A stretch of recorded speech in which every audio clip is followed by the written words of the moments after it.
Hey guys, so my previous video was about the gods of the Dota 2 universe, and in that video I intentionally left out two voice lines that Valora has towards two of the gods in the Dota 2 universe. And that is because these two voice lines collectively form a story that finally solves a long unanswered question. What is the Omniscience? Because although we have known the Omniscience existence for a long time, we don't really know who or what the Omniscience really is.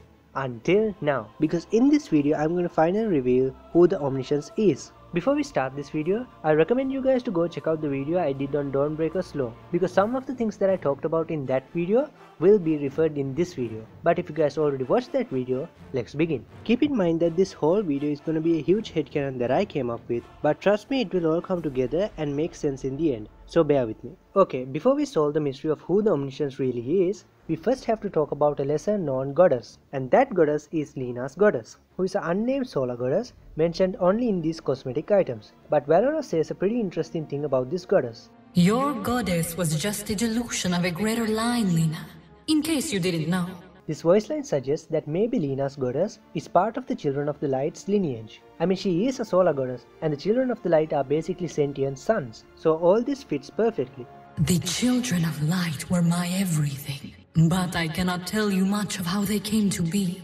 I know only that they were descendants of the Keeper's first son, one of the earliest and most powerful branches of that now vast lineage. So maybe Lina's goddess stems from one of the less powerful branches, hence why she is just a dilution of a greater line, or lineage. But what if I told you there's another descendant of the First Light, playing God in the Dota 2 world, and that God is the Omniscience, because Valora says this to Omniknight.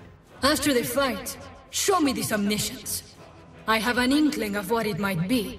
This voice line's wording is interesting, because it says that Valora has an inkling of what the Omniscience might be, meaning she has suspicions or have a vague idea of who or what the Omniscience really is. And I think Valora says this because she feels like the Omniscience is one of the golden ones, and I think she is right. I say this because in the Dawnbreaker's lore video, I said that during Valora's failed mission, Io took all of the golden one's spark to restore balance. But what if one of the golden ones somehow escaped Io's wrath and managed to hold on to most of his spark? And I think this lucky survivor is the Omniscience. So how did he end up in the Dota 2 planet? Well, if you look at Omniknight's lore, it states that the Omniscience claims to have created the Dota 2 planet itself. But it also gives a hint that the Omniscience might be a liar. But I don't think this is a lie, because it says here that the Omniscience have formed an immense mineral shell around itself as a defense against numerous terrors of space. And I think this terror of space that he's protecting himself from is Io. And since it's obviously hard to hide from a fundamental, the Omniscience had to become creative with its hideout. So he created the Dota 2 planet to sort of blend in against the other planets of the universe, because what better way to hide from an all-knowing fundamental than hiding in plain sight inside an artificial planet, which is definitely something unexpected. The Omniscience might also be hiding from Chaos Knight, because here it says terrors of space. So definitely the Omniscience is hiding from more than one entity. The reason why I say it's Chaos Knight specifically is because the Golden One's enemy is the Darkness, and their plan was to trap the Chaos Fundamental forever. But since that plan failed, and the Omniscience lost a portion of his spark to Io, the Omniscience knew that he was probably no match for the Chaos Fundamental in his weakened form. So he hid inside the artificial planet that he created, hiding from the two fundamentals that he angered, which is Io and Chaos Knight. And according to Omniknight, the Omniscience is keeping a close eye on Chaos Knight just in case. The Omniscience sees all of you, Chaos Knight. And I think this is because the Omniscience knows that the Chaos Knight will come after him after he catches up with Kotl. Because the Chaos Knight says this to Omniknight. Omniknight, my second most hunted prey. Here the first priority refers to catching Kotl, and the second priority is not necessarily Omniknight, but the Omniscience. The fact that the Omniscience is a coward would explain why a lot of heroes taunt Omniknight for following the Omniscience, because they know that the Omniscience is just a coward hiding from Io and Chaos Knight. Pray to your omniscience, fool. It will not save you. Where is your omniscient one now? Your powers may be real, but I've never seen this omniscience. Where's your omniscience now?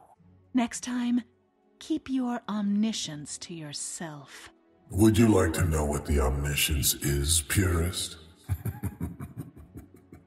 Although this proves that the Omniscience is a coward, I think he is a resourceful coward because he managed to survive Io's wrath while the other golden ones lost their spark, and he also managed to hide from Chaos Knight all this time. So in a way, the Omniscience is kinda like Starscream from Transformers. He somehow found a way to survive.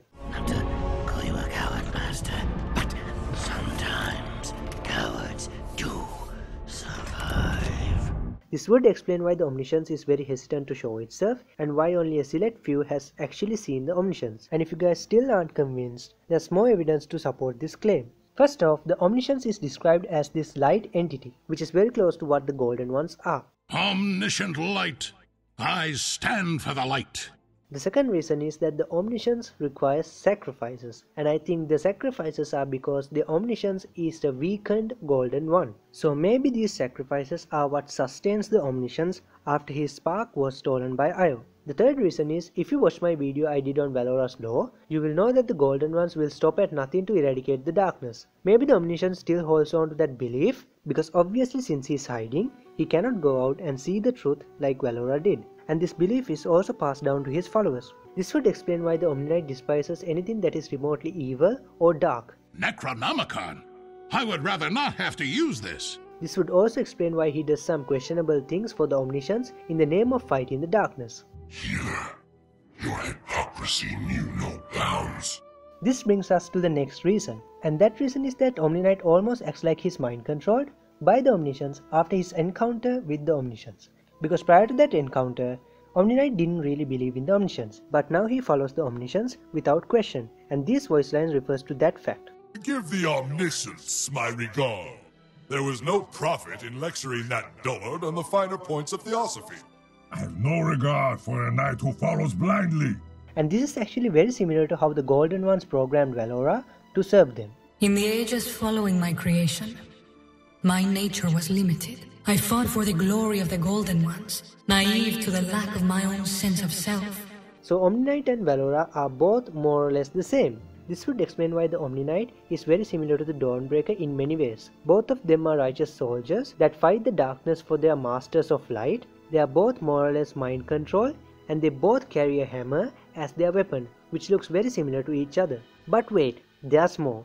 Because if you look at Omniknight's ult and Dawnbreaker's ult, they are very similar. First off, their names are basically Guardian Angel and Solar Guardian. And Omniknight's ult brings down this light to protect his allies. And if you look at the Dota 1 animation of this spell, it also brings down the angel to protect his allies. And Valora's ult basically does the same thing, but instead of an angel coming to protect the allies, Valora is the angel herself.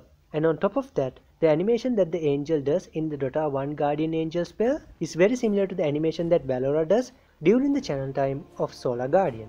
On a side note, you guys might know that I used to make hero concept ideas for fun with the Warcraft 3 world editor, and I actually made a hero concept idea based on Omniknight's Guardian Angel about 7 or 8 years ago. His spells were different from Valora and focused more on being a guardian angel for his allies, but lore-wise the guardian angel was a sentinel hero that was supposed to be the personification of the god that Omniknight followed, who have joined the War of the Ancients to help the innocent in need, which is actually similar to Dawnbreaker's lore. I know you guys probably won't believe me when I say this, but I am just really happy to see that Ice Frog is making heroes that are similar to the hero concepts that I made all those years ago. Anyways, enough about me, let's get back into the video. Then we have another interesting connection between all the heroes that are related to the Children of the Light, because they all seem to have variations of the same symbol, which is Omniknight's symbol. And this symbol seems to be inspired by the Egyptian hieroglyph called the Ankh, which, I kid you not, it basically means life or the breath of life. This is probably why they mentioned the golden breath of life in Valora's lore. So this symbol probably stands for the golden breath of life or the life essence of the Children of the Light. All these factors seem to suggest that the Omniscience basically uses Omniknight as a replacement for Valora.